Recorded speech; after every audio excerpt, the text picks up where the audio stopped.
जी अस्सलाम वालेकुम। अच्छा जी, ये आपका प्रोजेक्ट है और इस वीडियो पे आने से पहले आपको प्रोजेक्ट की कॉन्फ़िगरेशन, वेब सर्विसेज और डेटाबेस और एंड्रॉयड की बेसिक्स, इन चीज़ों के बारे में आइडिया हो गया होगा। इस वीडियो में जो है वो मैं आपको थोड़ा एक्सप्लेन करूँगा कि किस तरह से हम जो है वो वर्क कर रही हैं या ठीक है जी। इसमें सबसे पहले तो जो चीज़ होती है, एक होता है मैनिफेस्ट। मैनिफेस्ट के अंदर जो है वो हमारी कितनी स्क्रीन्स हैं यानी कि एक्टिविटीज़ हैं वो सारी यहाँ पे डिफ़ाइन होती हैं, ठीक है जी। और इसमें हमारी एप्लीकेशन किस किस चीज़ की परमिशन यूज़ करेगी वो चीज़ें सारी डिफ़ाइन होती हैं। हमारी एप्लीकेशन इंटरनेट की परमिशन यूज़ कर रही है और नेटवर्क स्टेट गेट करने की परमिशन जो है वो यूज़ कर रही है।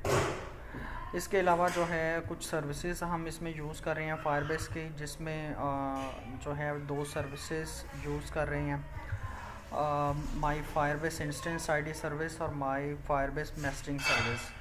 बेसिकली जो सर्विस होता है उसका मोटिव ये होता है कि वो बैकग्राउंड के ऊपर वर्क कर रही होती है, चाहे हमारी एप्लीकेशन क्लोज भी हो जाती है लेकिन बैकग्राउंड पे वो सर्विस वर्क कर रही होती है। और जैसे ही उसे हमारी एप्लीकेशन के अगेंस्ट डाटा मिलता है, ठीक है, तो वो सर्विस हमारी एप्लीकेशन को उस डाटा को गेट करती है और हमें नोटिफाई करती है, यानी कि नोटिफिकेशन भेजती है,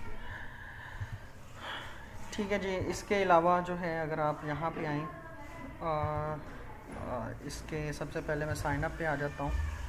साइन अप में अगर आप देखें तो हमारे पास कुछ टेक्स्ट बॉक्सेस के ऑब्जेक्ट्स वगैरह बनाए हुए हैं। मैं इनको ज़्यादा एक्सप्लेन नहीं करूँगा क्योंकि आपने एंड्रॉयड बेसिक्स की वीडियो में ऑलरेडी मैं एक्सप्लेन कर चुका हूँ कि कैसे हम ऑब्जेक्ट वगैरह बनाते हैं टेक्स्ट बॉक्स या बटन के, और कैसे आइडियाज़ असाइन करते हैं और कैसे उनके ऊपर क्लिक लिसनर लगाते हैं, ठीक है।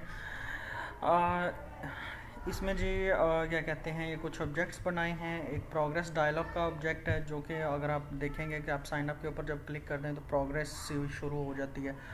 उसके लिए है स्पिनर होता है, बेसिकली ड्रॉप डाउन लिस्ट है, और ये जो है उसका एक ऑब्जेक्ट लिस्ट का बनाया हुआ है जिसमें स्पिनर के ड्रॉप डाउन में जो भी हमने वैल्यूज़ शो करवानी है तो वो लिस्ट के फॉर्म में होंगी, तो उन वैल्यूज़ को हम लिस्ट में डालेंगे।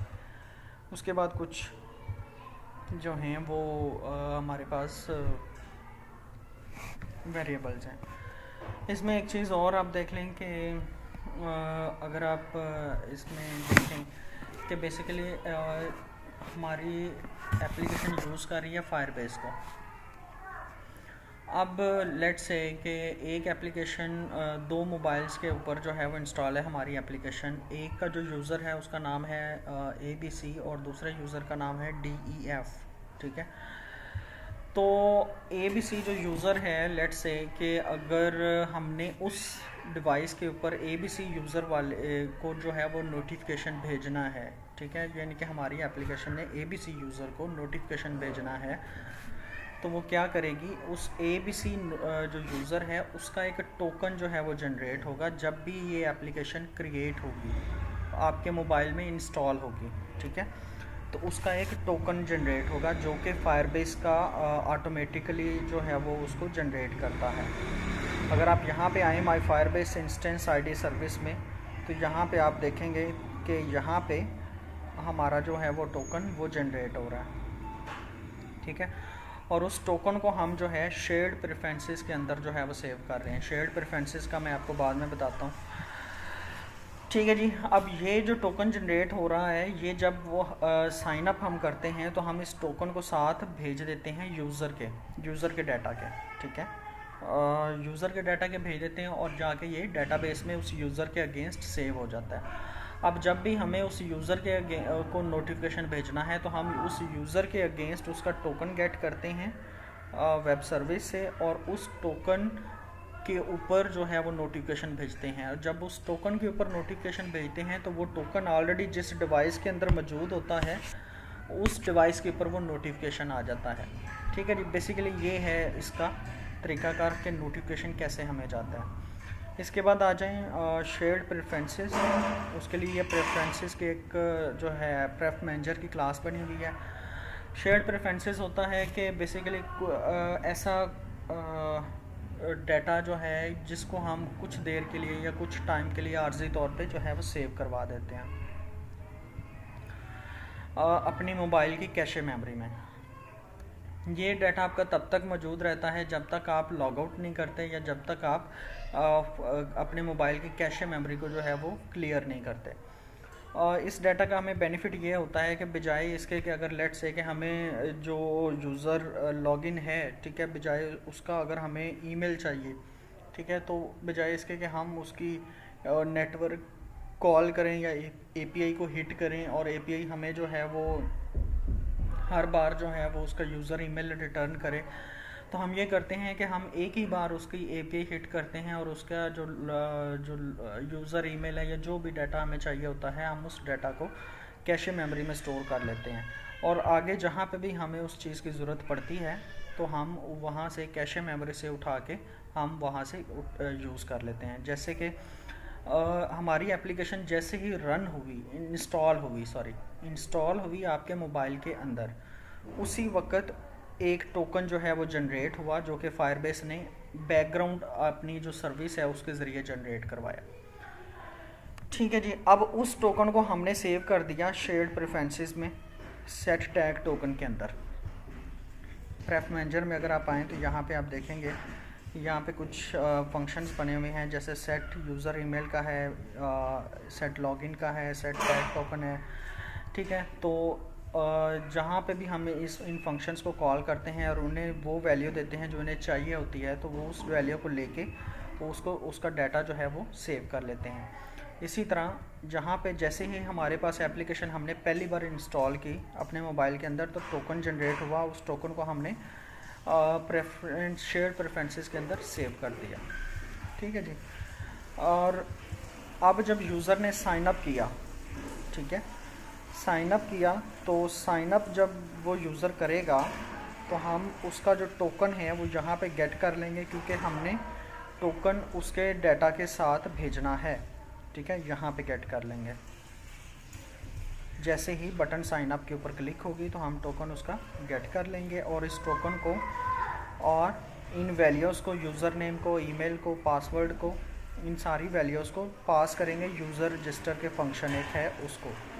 यूज़र रजिस्टर का फंक्शन जो है वो यहाँ पे है। यूज़र रजिस्टर का फंक्शन क्या काम करेगा, ये इन सारी वैल्यूज़ को लेगा, email, user name, email, password, user type को और टोकन को, इन सारी वैल्यूज़ को लेगा और इन सारी वैल्यूज़ को गेट करने के बाद एक रिक्वेस्ट क्रिएट करेगा, वॉली की रिक्वेस्ट। वॉली एक ऐसी लाइब्रेरी है जो कि हमें अलाउ करती है कि हम वेब सर्विसेज के साथ या PHP की वेब सर्विसेज या उनके साथ जो है वो कम्युनिकेट कर सकें। ठीक है जी। उसकी रिक्वेस्ट क्रिएट करेगा और उसके बाद उस रिक्वेस्ट को एक स्ट्रिंग रिक्वेस्ट, एक और रिक्वेस्ट क्रिएट करेगा स्ट्रिंग रिक्वेस्ट की। ठीक है, और उस रिक्वेस्ट को बताएगा कि जी मेथड पोस्ट है और URL जो है वो ये है register.php। अगर आप कंट्रोल प्रेस किए रखें और URL के ऊपर जो है वो कर्सर लेके आएँ तो बेसिकली ये है पूरा URL http://192.168.4.3.29/events/register.php। बेसिकली ये एक पूरा URL है और इस URL को मैंने यहाँ पे इसलिए डिफ़ाइन किया हुआ है इसको एक अलहदा क्लास में, ताकि जो है आप URL चेंज अगर आपने करना हो तो आप यहीं पे चेंज करें तो हर जगह पे जहाँ पे भी इस URL यूज़ हुआ है वहाँ पे चेंज हो जाए। अच्छा जी, URL वो बताएगा और उसके बाद एक रिस्पॉन्स लिसनर जो है वो क्रिएट करेगा। अब यहाँ तक ये दो लाइनें जब कंपाइलर रीड करेगा, ठीक है, तो इन दो लाइनों के बाद वो डायरेक्ट नीचे आएगा यहाँ पे कि एक तो उसने बताया कि जी मेथड भेजना है हमने पोस्ट, ठीक है। दूसरा उसे बताया कि इस URL को जो है वो मतलब हिट करना है और हिट करते साथ इस URL को ये वैल्यूज़ भेजनी है। ठीक है, तो ये वैल्यूज़ हम यहाँ पे जो है वो पैरामीटर्स उसके लिखेंगे जो भी हमारे PHP में डिफ़ाइन है, उसके नाम, ये जो नेम है ये सेम होंगे। ठीक है, और ये लिखने के बाद कंपाइलर जब इनको रीड करेगा तो इन सारी वैल्यूज़ को भी PHP की फ़ाइल को जब उसने हिट किया register.php को, तो ये वैल्यूज़ भी उसको साथ ही भेज दी। अब दोबारा कंपाइलर यहाँ पे ऊपर आ जाएगा, ठीक है। अब वो जब वो इसको हिट किया, इसको वो वैल्यूज़ भेजी, और इसके बाद अब जो PHP की फ़ाइल है उसने उन वैल्यूज़ को लिया और इंसर्ट की क्वेरी चलाई और साइन अप जो है वो यूज़र के टेबल में डाटा सेव कर दिया, और रिटर्न में वापस हमें कुछ रिस्पांस भेजा, ठीक है। अब उस रिस्पांस को वो यहाँ पे गेट करेगा, ठीक है। जेसन के फॉर्मेट में हमारे पास रिस्पांस आया है, ठीक है। स्ट्रिंग के फॉर्मेट में हमने उस स्ट्रिंग को जेसन ऑब्जेक्ट में कन्वर्ट किया और सक्सेस में चेक किया कि हमारे पास क्या वैल्यू है, और मैसेज में चेक किया क्या वैल्यू है। अब अगर सक्सेस में 1 वैल्यू है तो हमने उसे बता दिया कि साइन अप सक्सेस है, अदरवाइज एरर है। इसी तरह से अगर आप जो है वो लॉगिन में जाएं तो लॉगिन में भी जो है वो यही चीज़ें हैं। टेक्स्ट बॉक्स लगे हुए हैं 2, ठीक है जी, और बटन है, टेक्स्ट व्यू है, और प्रोग्रेस डायलॉग वगैरह है, शेयर प्रेफरेंसेस के ऑब्जेक्ट्स हैं, ठीक है जी। इसमें अब यहाँ पे हम चेक कर लेते हैं कि अगर आया कि वो बंदा ऑलरेडी लॉगिन है। एक शेयर्ड प्रेफरेंसेस का ये भी फ़ायदा है कि लेट्स से कि मैंने फ़ेसबुक जो है वो ऑन की अपने मोबाइल के अंदर, और उसके अंदर जो है वो मैंने लॉगिन किया, ठीक है। लॉगिन करने के बाद मैंने फ़ेसबुक यूज़ किया, उसके बाद मैंने एप्लीकेशन क्लोज़ की, दोबारा फ़ेसबुक एप्लीकेशन ऑन की, और तो क्या हुआ कि मुझे दोबारा लॉगिन नहीं करना पड़ा। वो क्यों नहीं करना पड़ा? वो इसलिए क्योंकि हमारी शेयर्ड प्रेफरेंस, जब मैंने पहली बार लॉगिन किया था, ठीक है, तो मेरी जो एक वैल्यू है वो कैशे मेमोरी में स्टोर हो गई थी। अब जब मैंने दोबारा उस एप्लीकेशन को ऑन किया तो उसने चेक किया कि आया कि ये बंदा ऑलरेडी लॉगिन है या नहीं, यानी कि इसकी शेयर्ड प्रेफरेंसेस में कोई वैल्यू पड़ी है या नहीं पड़ी। अगर पड़ी है तो उसे दोबारा लॉगिन नहीं कराएगा, उसे डायरेक्ट उसकी अपनी क्लास के ऊपर ले जाएगा, और इन केस नहीं पड़ी तो वो उसे दोबारा लॉगिन जो है वो करवाएगा, फिर ये वाली चीज़ें हिट नहीं होंगी। इसके बाद ये सेट लिसनर, ये इसका आपको जो है वो जो लिस्ट वाली है, क्या कहते हैं, वीडियो, उसमें एक्सप्लेन हो गया होगा कि ये किस तरह से वर्क करता है। और ड्रॉप डाउन जो है इसमें जैसे ही देखें बटन लॉगिन के ऊपर जैसे ही उसने क्लिक किया तो हमने चेक किया कि आया कि कोई चीज़ या वैल्यू जो है वो एम्प्टी तो नहीं है। यहाँ पे वो मैंने वो टोस्ट नहीं लगाए हुए, तो अगर आप ये खुद भी लगा सकते हैं, ठीक है जी। और यहाँ पे ब्ला ब्ला जो भी आप लिखना चाहें, ठीक है। और इन केस ये फ़ोन और पासवर्ड एम्प्टी नहीं होते तो हम उसे लॉगिन का फंक्शन कॉल करते हैं, और उस फंक्शन को एक फ़ोन की, पासवर्ड की और यूज़र टाइप की वैल्यू पास करते हैं। लॉगिन का फंक्शन जो है वो ये तीनों वैल्यूज़ हमसे लेता है और एक रिक्वेस्ट क्रिएट करता है, और एक स्ट्रिंग रिक्वेस्ट एक और क्रिएट करता है, उसको बताता है मेथड पोस्ट है, और जो URL है वो login.php है, और ये वैल्यूज़ तुमने आगे मतलब API को लेके जानी है, ठीक है, देनी है। जब ये वैल्यूज़ वो देगा तो API उसके ऊपर प्रोसेस करके हमें रिस्पांस यहाँ पे देगी। अब हम यहाँ पे चेक कर लेंगे कि if success is equal to 1, ठीक है, तो हम उसे समझ लेंगे कि ये बंदा लॉगिन हो गया है, और उसकी शेयर प्रेफरेंसेस के अंदर लॉगिन की वैल्यू 1 सेट कर देंगे, उसका ईमेल भी यहाँ पे सेव कर लेंगे, यूज़र टाइप भी यहाँ पे सेव कर लेंगे। इन केस के जो है वो क्या कहते हैं, अब आगे हम चेक करेंगे कि उसकी यूज़र टाइप क्या है। अगर वो एडमिन है तो ज़ाहिर बात है जब वो आगे जाएगा लॉगिन करने के बाद मेन स्क्रीन पे तो उसे एडमिन का मेन्यू शो हो रहा होगा, और इन केस वो यूज़र होगा तो वो जब आगे लॉगिन के बाद जो है वो अगली स्क्रीन पे जाएगा तो उसे यूज़र का मेन्यू शो हो रहा होगा।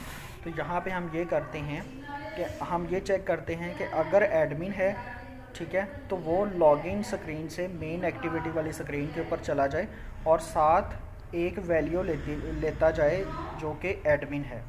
इसी तरह अगर यूज़र है तो वो लॉगिन स्क्रीन से मेन एक्टिविटी उसी स्क्रीन पे जाए लेकिन अपने साथ वैल्यू यूज़र लेता जाए। अब हम ज़रा मेन एक्टिविटी के ऊपर आते हैं। और सबसे पहले तो हम ये चीज़ गेट करेंगे कि गेट यूज़र प्रीवियस डाटा, कि जो वैल्यूज़ हमें पीछे से आई हैं हम चेक करेंगे कि वो वैल्यूज़ आई हैं या नहीं आई। इन केस वो आई हैं तो हम यहाँ पे यूज़र टाइप में वो वैल्यू गेट करेंगे। अब आगे चेक लगाएंगे कि if value is equal to admin, अगर वो एडमिन है तो यूज़र का जो मेन्यू है वो इनविजिबल कर दो और एडमिन का मेन्यू विजिबल कर दो, और इन केस वो यूज़र है तो एडमिन का जो मेन्यू है वो इनविजिबल कर दो या गोन कर दो और यूज़र का मेन्यू विजिबल कर दो। ठीक है जी। इसी तरह जो है वो क्या कहते हैं, ऐड न्यू इवेंट वगैरह की जो स्क्रीन्स हैं उसमें भी इसी तरह से वर्क कर रहा है। क्रिएट इवेंट का एक फंक्शन है जिसको हम वैल्यूज़ पास करते हैं और वो वैल्यूज़ जो है वो हिट होती हैं क्रिएट इवेंट को। ठीक है, यहाँ से वो वैल्यूज़ जा रही हैं और यहाँ से हमें रिस्पांस जो है वो गेट हो रहा है। आगे हम चेक कर लेते हैं कि वो वैल्यूज़ इंसर्ट हुई हैं या नहीं हुई। और इसी तरह से लेट से कि अब हमने डाटा गेट करना है लिस्ट में, तो वो हम कैसे कर रहे हैं, वो यहाँ पे हम कर रहे हैं। जैसे कंप्लीटेड इवेंट्स की लिस्ट हमने अगर गेट करनी है तो उसके लिए हम क्या करते हैं जी कि हम कंप्लीट गेट ऑल इवेंट्स का फंक्शन हमने बनाया हुआ है और उसको उस यूज़र की ईमेल पास करते हैं कि उस ईमेल के अगेंस्ट वो लेके आए कि इस बंदे के कितने इवेंट्स जो हैं वो कंप्लीट हो चुके हैं। ठीक है, तो इसमें भी हम सेम तरीका वही एक रिक्वेस्ट क्रिएट करते हैं वॉली की, और उसके बाद स्ट्रिंग रिक्वेस्ट क्रिएट करके मेथड पोस्ट और गेट कंप्लीटेड डॉट php की फ़ाइल को हिट करते हैं और इसको वो यूज़र ईमेल पास करते हैं। और जब हमें यहाँ पे रिस्पांस आ जाता है तो अब क्योंकि हमने मल्टी डाटा गेट करना है, ठीक है, मल्टी रिकॉर्ड्स हमारे पास हो सकते हैं, मल्टीपल इवेंट्स का हो सकते हैं जो कंप्लीटेड हो सकते हैं, तो हम इस रिस्पांस को जेसन अरे में कन्वर्ट करेंगे। और जेसन अरे में कन्वर्ट करेंगे तो वो रिस्पांस लेट्स से कि अगर 10 इवेंट्स हैं तो अरे में 10 जो हैं वो वैल्यूज़ वो हो जाएंगी इवेंट्स की। ठीक है, और उसके बाद हम उसके ऊपर फॉर लूप लगाएंगे कि अरे में मतलब चेक करने के लिए कि कितने इवेंट्स हैं। ठीक है, कि फॉर लूप ने कितनी बार चलना है। अब लेट्स से कि अरे में 10 इवेंट्स हैं तो फॉर लूप जो है वो 10 बार चलेगी। जब पहली बार चलेगी तो वो इस अरे को ऑब्जेक्ट में कन्वर्ट करेगी, अरे की पोजीशन 0 को। ठीक है, क्योंकि जब पहली बार चलेगी तो अरे की पोजीशन 0 होगी। ठीक है, तो उसकी 0 पोजीशन पे जो भी रिकॉर्ड है उसको जेसन ऑब्जेक्ट में कन्वर्ट करेगी और उसका सारी चीज़ें जो है वो गेट कर लेगी कि कौन कौन सी चीज़ें उधर से हमें आ रही हैं। ठीक है, और उनको गेट करने के बाद इवेंट्स की जो सेटर गेटर क्लास है उसको जो है वो पास करेगी। ठीक है, ये यहाँ पे पास हुई हुई हैं वैल्यूज़, और उसके बाद उस इवेंट्स को एक अरे लिस्ट में ऐड कर देगी एंड अडाप्टर के साथ अडाप्टर को ये अरे लिस्ट पास हम करेंगे और उस अडाप्टर को लिस्ट व्यू के साथ अटैच कर देंगे, तो वो सारे इवेंट्स हमें वहाँ पे शो होना शुरू हो जाएंगे। ठीक है जी, ये आपका बेसिकली जो है वो बैक एंड्रॉयड साइड पे जो है वो मोस्टली यही कोड यूज़ हुआ है। इन केस कोई और चीज़ आपको क्लियर नहीं होती, कोई समझ नहीं आती, तो आप मुझसे पूछ सकते हैं। ठीक है जी, थैंक यू, अल्लाह हाफ़िज़।